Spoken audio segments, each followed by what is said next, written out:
I bugged out from California, from Northern California, on March 6th of last year in a truck with a dog, and drove to my property in Vermont that I'd had for many years. My mother passed away, still had a hole in the floor, and we were renovating it and stuff like that. I was like, I have a weird feeling, I'm out of here. And on that, when we arrived on March 10th, I do bullet journaling, which is, I went to art school, and I always had the sketchbook project, and they're like, you have to fill the sketchbook or you're gonna fail the class. And I was like, I could never finish the sketchbook. I was too busy. I was going to clubs. I was doing something else. I certainly wasn't going to spend my time doing a sketchbook. But for years, I kind of wanted to. So when I started bullet journaling years ago, it became more feasible. I guess the practice became more in my head. So I started, when I saw the call for, oh, it's a diary of an artist, I was like, fantastic, slam dunk. I've been keeping a diary as an artist now since March 6th, you know. So I came to pick up the sketchbook, and I was like, what am I supposed to do with this? And she's like, do anything you want. I was like, anything? Well, apparently I wasn't supposed to, but I did. So I kind of messed it up and ripped apart the sketchbook and had to put it back together again. You were able to do whatever you wanted. As long as I didn't destroy the sketchbook. I mean, the process that was being handed to me. Right. So part of what was interesting to me is I really thought I would get into keeping the sketchbook. It was going to be just like back in school, but it was going to be vengeance is mine. I'm finally going to finish the sketchbook. And I hated it. Like, I started doing the sketchbook, you can read all about it. I was like, now I don't want to draw anymore.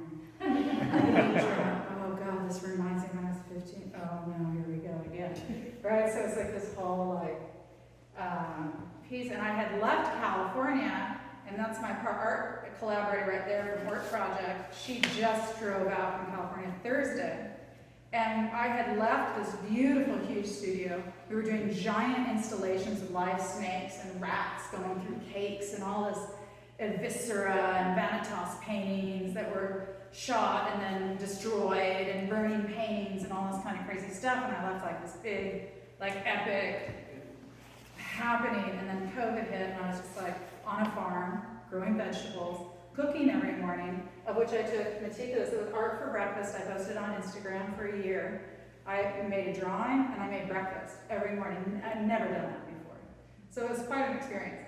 So the disruption of this whole process, and then having the sketchbook project and going like, I don't know what, ugh. And then I realized it was really a transitional process for me, that taking that time, it was almost a complete year from the point I bugged out. I still don't have an art studio. I'm actually lucky enough to be building one from scratch for the first time in my life. It's like epic. So this became like a real transition, sort of a phasing out of one, and then leaving a clean slate. So really being able to put everything into the books to me, really, it's a very important thing. You know, I haven't looked back through them, but I Xeroxed almost every page from about 7 different bullet journals, and then glued them back, because I didn't want to leave the originals, sorry. It was too creepy. I was like, no, there's stuff in there, people don't need to know that. And then the pieces that I chose in that book, there are a lot of ideas that I had to do. She said, do anything you want. I thought, oh my God, I could do specimen jars and giant paintings hanging off the wall. And all. I was like, wait a minute, Rockwell, you're taking a master gardener's class, you're growing your food, you're doing all this crazy stuff. Maybe do something that has a little bit more intimacy, just a little bit more straightforward. So we have been working back in California with the idea of taking made vanitas paintings, and then burning them. And then I was like, well, I really want to do my own paintings, you know. And I like the idea of like what would happen when you have these precious, pretty paintings. These are all meals that I've had, that I've made and cooked myself, and then destroying that, just destroying your work. And is what's in that, you know, the main, you know, it's one thing that the historical value of taking vanitas paintings and things of luxury and abundance and destroying them. That's so much part of the history going on now. But then from a very intimate, small point, what does it mean to spend time working towards something and then just like lighten it up? And I do confess that I had my husband help me with propane torches. I was a little scared. And he's like, you can't burn that, that's a nice painting. I was like, no, it's nothing. So that is, I ended up just selecting these, which were from the ideas from the beginning of this project on, I had to make a choice of like what piece is gonna go on the wall. But really, these are truly the diary of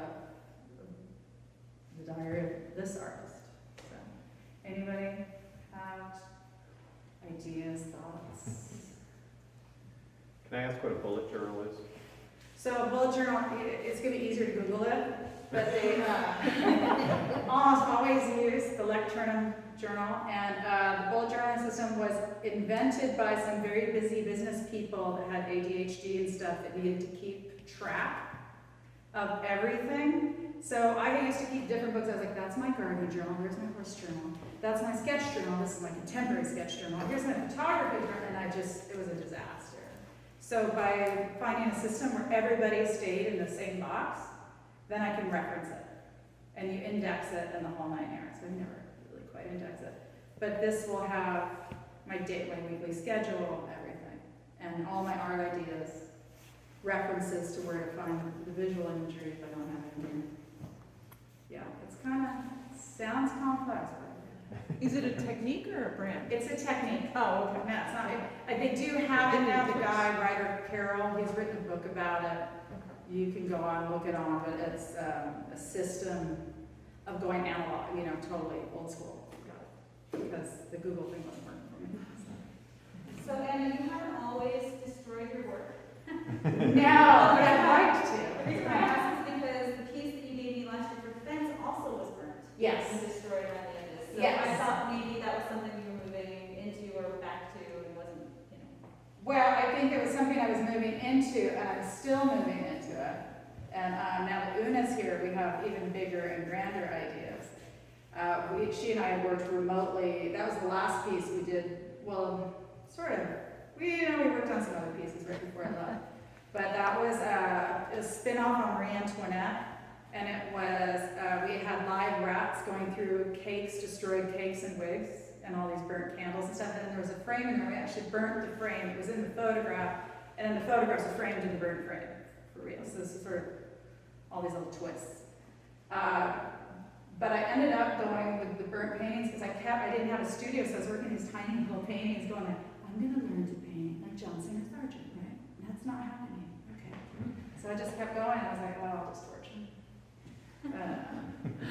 See what happens, because it's a weird thing to destroy something, that could be nice, invite me to the bonfire when it happens. Oh my God, it's happening. I was like, when that conference is over, I'm burning my mother's portrait, my grandmother's portrait.